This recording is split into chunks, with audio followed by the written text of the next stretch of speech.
Hello, everyone. My name is Mark Kageyama, and I'd like to welcome everyone here to be your own hero. And I'm a stage 4 prostate, bone, and lung cancer patient. Been dealing with cancer for uh, right around 2 years now. It's my essentially my 2 year anniversary. Uh, this month, and so I'm doing very well and enjoying life.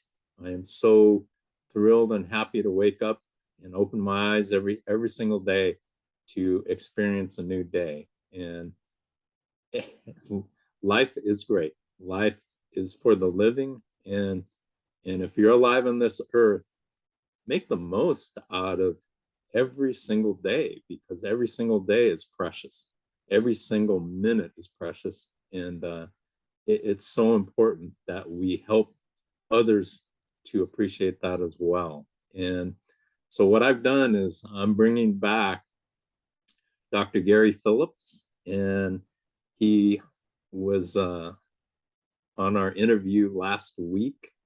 And he is the gentleman that everybody needs to hear, because he's been to the emergency room 83 times, which I talked to one friend of mine and she said, wow, he has me crushed, because I've been to the ER like 31 times, and 83 is just unbelievable. So we want to delve into that some more. So let's bring back Dr. Gary Phillips.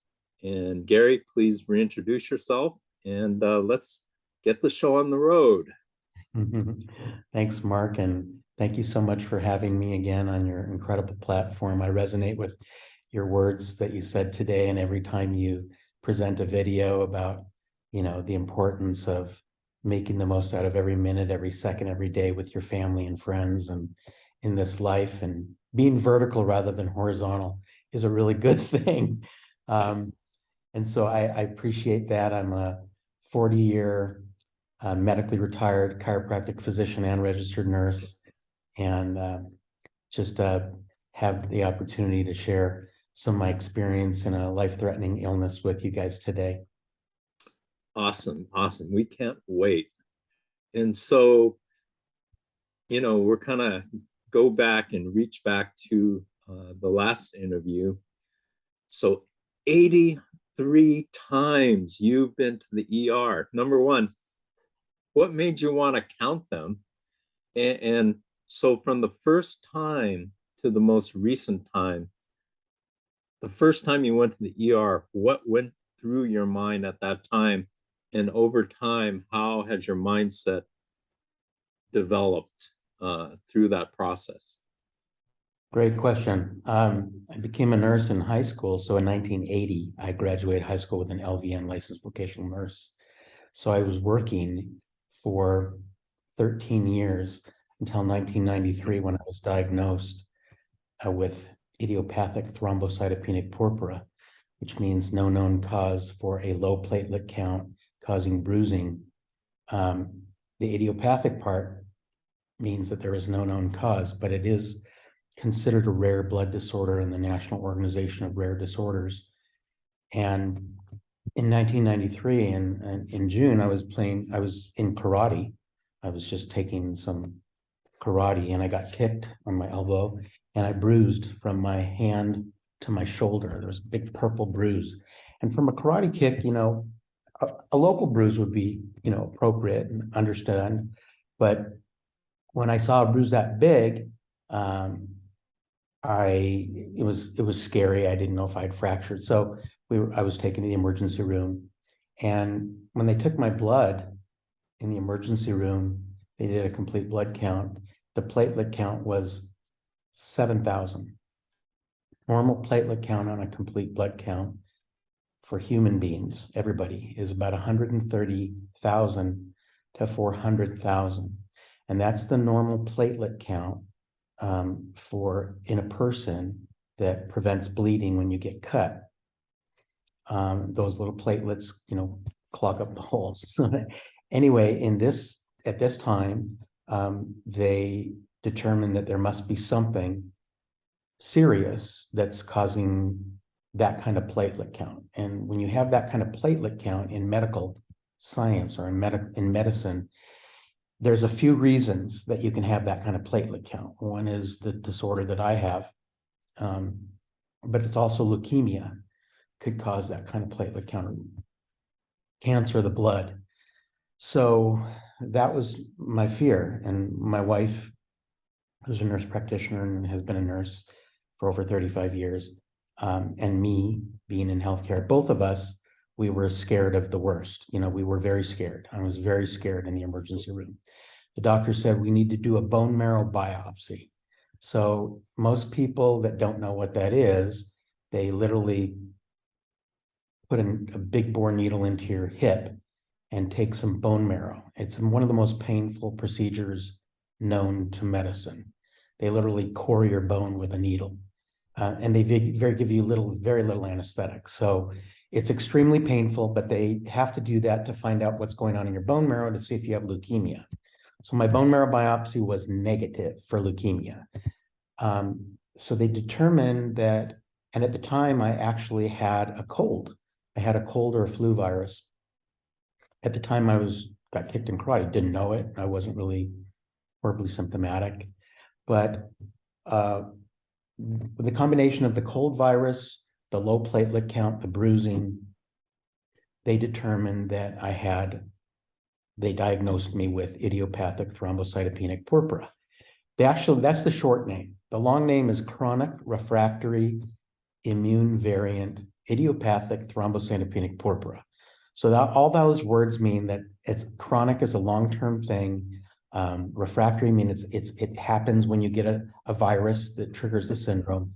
And immune variant means it's autoimmune, which means your body attacks its own platelets, attacks its own cells when triggered by a virus, a flu virus. Or in this case, and in every case of those 82 times, and I'll answer the question why you asked me to count them. How do I know it was 83 times?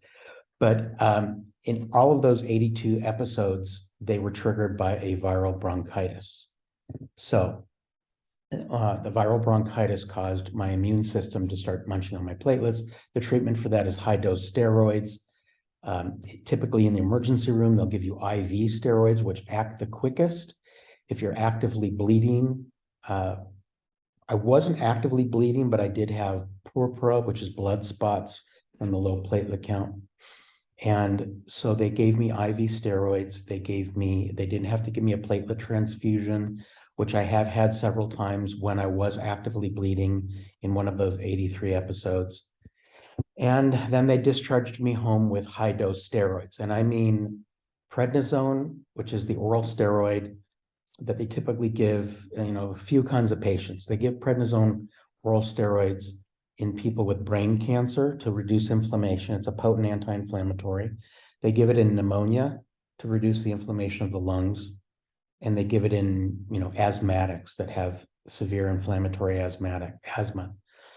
But in my case, it was for the purpose of calming down my immune system, for the purpose of less destruction of my platelets. So when the production of your platelets, which is a blood cell from the bone marrow, when the production is normal, but the destruction exceeds production, you're going to have a lowering. And that's what happens in this condition. So 3 months later, after being on high-dose steroids, my platelet count never really got above 30,000 with 100 milligrams a day of prednisone. The normal dose is typically 5, 10, 20, 30 milligrams. 100 milligrams of prednisone steroid is incredibly high. There are incredible side effects that have just been catastrophic. The side effects from prednisone, diabetes, kidney disease, arthritis, fractures, bone weakness, brittle bones, osteoporosis, disc injuries, any cartilage could become weakened. And all of those side effects, migraine headaches, constipation, insomnia, the list of side effects for the steroids that I've experienced over the last 29 years have been catastrophic. I've literally had to manage my health and life with family. I didn't even mention the raging hormonal out of control, raging emotions, anger, depression, insomnia, anger, with regard to. So when I'm being rescued, my family needs rescue. I mean, it's been catastrophic on the family. The support of my wife and daughters have been incredible in the whole family, because they know that during each near-death experience, it's been like walking on eggshells, and I've had to. So it's basically taking medications to reduce the side effects of the medications. But long story short, the steroids that they gave me at the beginning did not effectively treat the condition. I was still out of control. My platelet count never went above 30,000, despite 3 months of 100 milligram a day steroids, all the side effects. So I had to have a splenectomy. They had to remove my spleen in 3 months later. So the reason why they removed the spleen in these patients, I told you in the first video that this condition, this rare blood disorder, happens in 3 populations, and I am not in any of those populations: children under 1, pregnant women, and adult females. Pregnant women, it typically resolves after pregnancy. In adult females, they have treatment, they have steroids, they have different kinds of treatments that it typically resolves. And in children under 1, they usually grow out of it. You would want Can to I have. pause you right here? Yeah. So, what was the worst experience that you've had, through this whole process of the 83 visits? What was the worst that stood out in your mind, and why? I was home alone. My wife was at work. The kids were away. I started getting blood bruising or blood spots on my inside my mouth. So when it happens on the mucous membranes, like your glottis, the little tissue hanging from the back of your throat, when you're in your mouth, in your mucous membranes, when your platelet count gets below 25,000, 10,000, you can spontaneously bleed to death. And you will typically, before that time, either start developing purpura, like blood spots on your petechiae, are small blood spots. Purpura are large bruises, purple bruises, bleeding under the skin. And then in your mucous membranes, which include your mouth and your nose, and also inside, like in your kidney system, you could urinate blood, which is called hematuria. You can have blood in the stool if it's coming out of your evacuation system. What happened on one of these particular days is I started noticing blood spots in my mouth. And because I've been through this so many times, and I'm well aware of the symptoms and what they mean, I would do a scratch test. So I would scratch the inside of my arm. And with that pressure, if my platelet count is really low, I'll have a literally like a star stream of petechiae. I'll have, just from that scratching, if my platelet count is under 10,000, I will see a line of blood spots just from that pressure, which means I'm critically low. At this time, I was actually bleeding from my nose. I was blood spots in my mouth. I called Jackie. I said, I need to go to the ER. She said, call 911. I called 911. I was scared.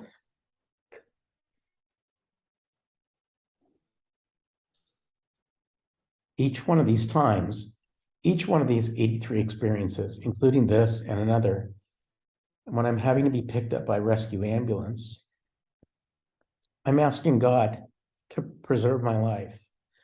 I'm asking God to give me a chance to get through this and to give me a chance to be with my family and help more people with my talent, treasure, and gift.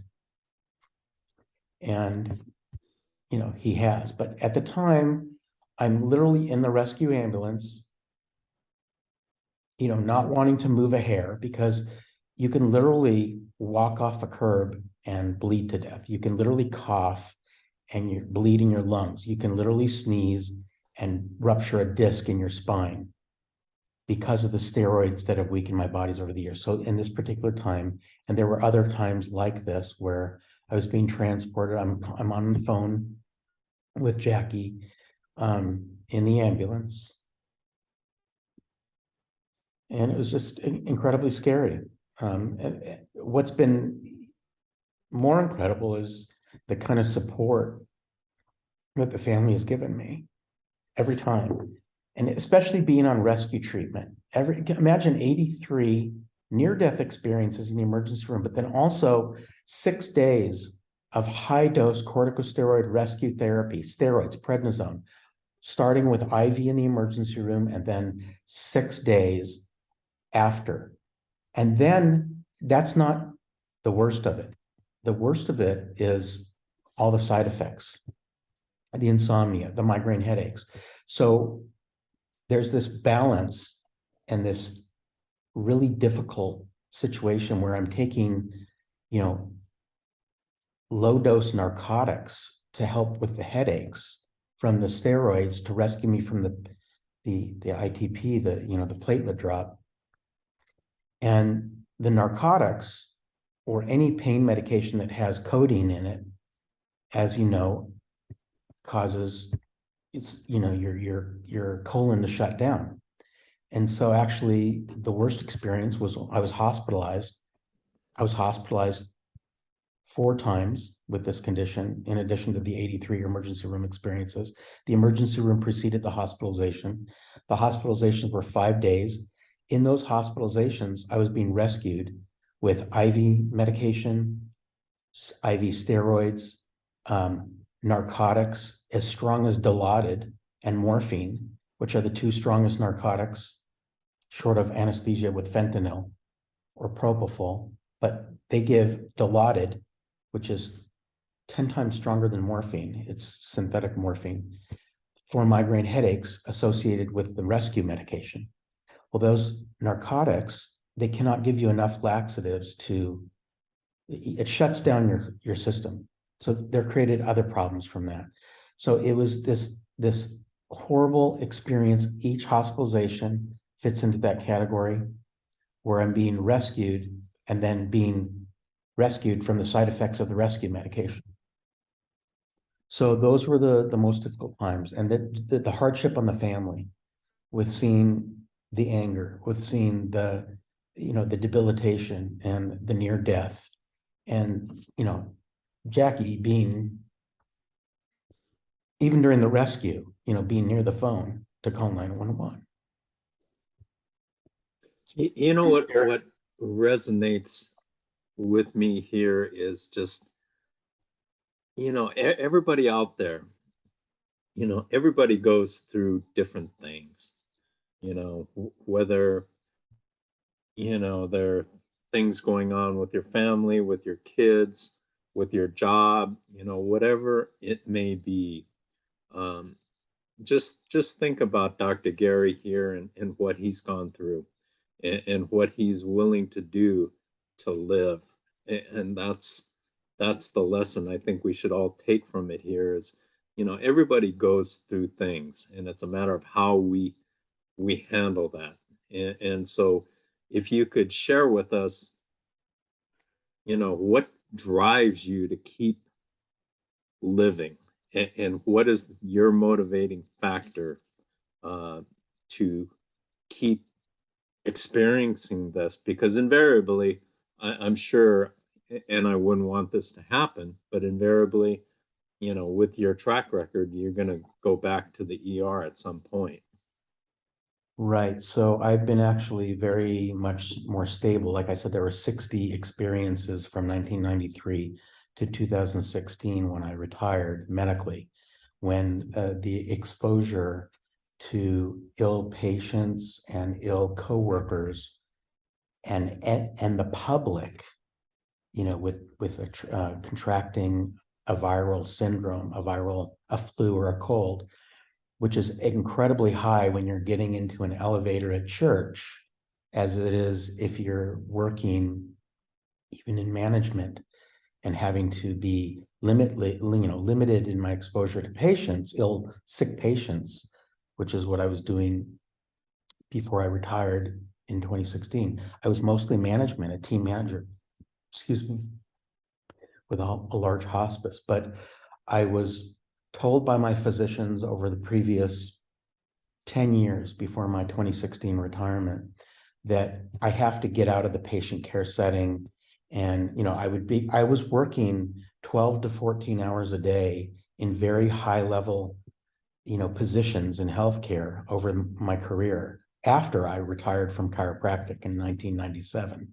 So as a registered nurse from 1997 to 2016, I was doing a lot of wonderful work with patients and in management and in healthcare, helping a lot of people and a lot of administrative, management. And I kept being told, resigning because of too much exposure or stress, which immunosuppresses anybody. But in my case, I had to basically be in a position. I wanted to continue to work and help people and share my craft, but in a healthcare setting that was minimal patient exposure, minimal exposure to ill coworkers, and minimal exposure to the public, almost like a boy in the bubble. I was called many times, Gary, you're the boy in the bubble. How are you even working? Because I really should have been in a bubble in like autoimmune suppressed people with leukemia or lymphoma that are undergoing chemotherapy, or their immune system is so suppressed, their white count is so low that they can't even be exposed to normal healthy bacteria and viruses.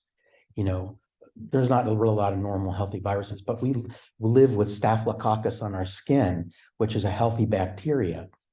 And we live with healthy bacteria in our colon, 3 pounds actually of healthy bacteria that keeps our digestive system active. And those bacteria that are good, if your immune system is so suppressed, can become lethal.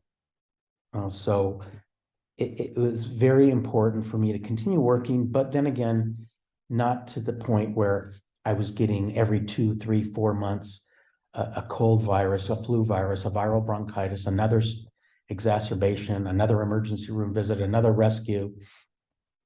So finally in 2016, the doctor said, look, you're done. It was a fracture of my ankle in 2016 from tapping my foot to music. Jackie and I were at a winery and we were listening to music, and literally this is 2016, and I had 60 exacerbations, 23 years of steroids. I was osteoporotic. My bones were weak. My discs were weak. My cartilage was weak. I had had fractures and disc injuries and meniscus tears, and I was tapping my foot to music, literally. You know what that function is, just tapping your foot. And I had sandals on, and on this October evening, my foot started swelling up, and I looked down and my sandal was getting really tight. My foot swelled up like 3 times the size. And so I looked at Jackie and it was a little bit purple. We said, oh my God, something's going on. Maybe I broke a blood vessel. Went to the emergency room.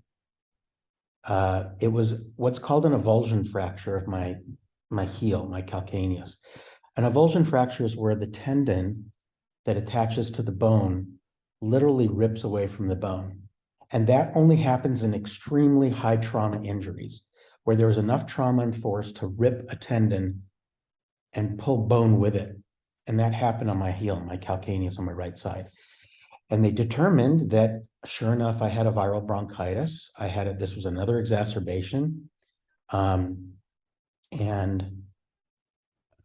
Just from having that avulsion fracture and my body sending all the platelets they could down to that fracture to stop bleeding, my platelet count was extremely low. So I was hospitalized. I was ramped up with steroids. I had a cast, and it turned out that was my swan song exit and retirement. And it was what it was, and I could no longer work because I was too fragile. I'm going to stop you right there because I want to give you the opportunity, and I've never done this before, but I want to give you the opportunity right here to talk to your family and share what they have meant to you through all of this. I better get the Kleenex. um, First of all, my wife Jackie has been the most amazing, supportive, loving, soulmate, caregiver, friend that one could ever imagine or hope for or dream for. She has been there every step of the way. She has been my rock. She has been my confidant. She has held, she was trained as a trauma nurse. So this is what's beautiful about Jackie, is that in the midst of the trauma, in the midst of the catastrophe, crisis, emergency, she has remained calm and steadfast. This is an incredible gift that very few people have, but the people that work in trauma know what I'm talking about. During the trauma, during the emergency, she used to be a an emergency room, ICU nurse, and the helicopter would bring in a patient, and the adrenaline, you can hear the sound of the helicopter coming in. The team is ready. She's, the gurney's there, and she would be the one to transport the patient from the helicopter to the emergency room and then work on them to save their life. During that time, she would relate to me that she just was calm. The minute that was over, and this is the same thing that has happened throughout my crises and the traumas that I've undergone, is that she's calm during, which is so important for a patient or a family member, to be calm and cool and collected and have resolve and know that, you're going to get through this. Inspirational, motivational, positive attitude, never dreary, never dull, never doomsday, never this is your last breath. It was always, hey, we're going to get through this. She'd look at me and she'd say, you can get through this. God brought you here for a reason. God's going to keep you here. We're going to be here. Your family's going to be around you. You're going to get through this. Suck it up, because I'm a baby. You could see that. I'm a baby when it comes to, and actually I worked in the emergency room too, and I would be very calm during it. But sometimes, if there was something really catastrophic, I'd have to literally remove myself from the room because it was really scary. Jackie, not at all. She would fall apart after the trauma, after she had saved a life, after she was off, when she was home. She would never do it at work. But literally there were many times where she would share her day with me, and just incredible resolve. She was literally crying, didn't know how she got through it, but God showed up as he does and pulled us and her through. And she has been that rock solid, and our girls as well, Chantal and Nicole, unbelievable support. My older daughter is a little bit scary when it comes to blood and catastrophe. So my younger daughter, Nicole, is she'll jump into the fire. They're complete opposites. So Nicole will jump in and like fight with me and for me, and Chantal will be there like praying and like giving me the strength verbally. And then Jackie would be like wrapping everybody together and saying, hey, set aside your own feelings and emotions right now. We got to be here for Dad. We need your support. So they have been unbelievable. I could not have gotten through it without them. That is just so beautiful. So beautiful. Prayer, and the Lord's grace and the Lord's mercy. Unbelievable, because I should not, normally you can't survive these kind of things. You can survive them easier with support of your family and friends and the girls. So yeah, it was incredible, incredible support. I couldn't have asked for, a more loving, supportive family. They're the reason why I'm here. And I want to be there for them. So that's why I keep myself so healthy, so I can be here to build my grandkids' homes and to be there for the grandkids and to be there for the kids and the family and just be the supporter and the provider and the strong, strong-willed. We're very strong-willed family. I mean, that has its ups and downs and goods and bads, but the strength is in support and resolve and resiliency and getting back up off the horse and not feeling like, this is happening to me. This is my fault, or, God's doing this to me. None of that. It is all, you can get through this. You're here for a reason. God, listen, God has a chance to take anybody at any time, anybody at any time. And when it's his timing, that's when it's your timing. Your timing, our thoughts about getting well or overcoming, it's really up to him. But your attitude and your psychosomatic connection can influence your recovery and can influence your preventive immunity against cancer. So against catastrophic illness. I wouldn't be here if it wasn't for that. I would not be here talking to you if I had not prayed, had the resolve of my family, the resiliency of my willpower, the support of loved ones, I would not be here. Clearly, if I literally, unfortunately, like my mom was given 4 months to live, like I shared last time, she lived 2 years. She could have lived 4 months if she wasn't so strong-willed and didn't have such great support. My mom wasn't as religious as our family is. So she really just was a fighter. She was a fighter and she did what she could. And she wouldn't have lived that long if she would have been of meek spirit, of little willpower, not such a farm-raised strong woman. She was the glue for the family, my mom, and so is Jackie, and our kids. They are the glue that holds it all together. So thank you That's for asking. beautiful. Absolutely beautiful.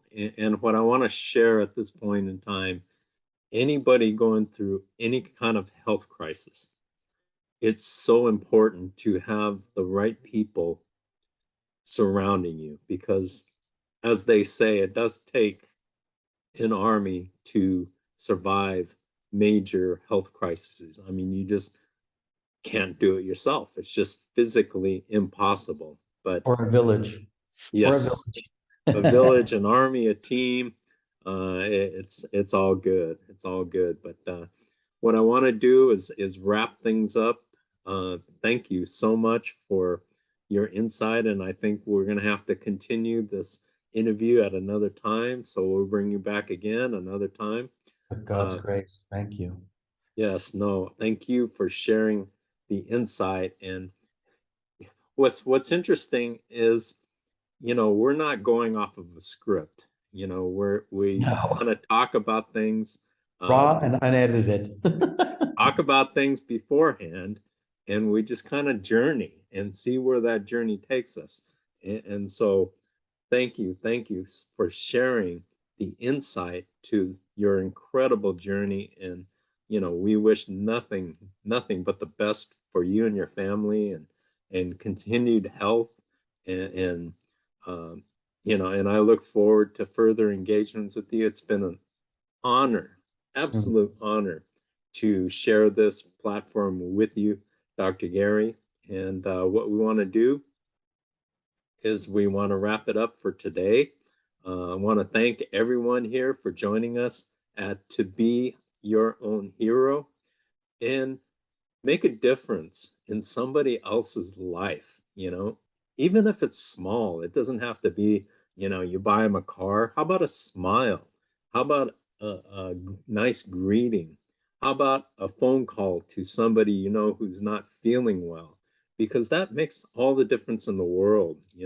Connecting with people and helping people is what is life is all about, as far as I'm concerned. Can I It's mention one more thing? Yes, absolutely. You are absolutely right.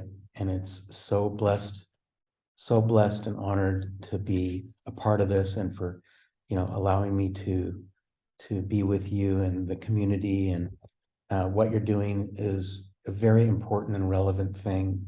People need to hear the inspirational messages that you have provided as a survivor of catastrophic cancer, me as a survivor of catastrophic illness. But your message is so poignant, and I just want people to know that what Mark is saying, and he says in every video, is so important, is to be your own hero, to be your own chief executive of your health. You are the chief executive officer of your health and lifestyle, behavior, mindset. So make it glorious every day, like Mark says every time, and you can definitely overcome anything. I can't say anything else. Thank you so much, Dr. Gary. Thank you Thank for joining us at To Be Your Own Hero. Please like, subscribe, and join us next week, for another interview with To Be Your Own Hero. Thank you so much. Have a great week. Be blessed, everyone. Love you And all. we'll see you next time.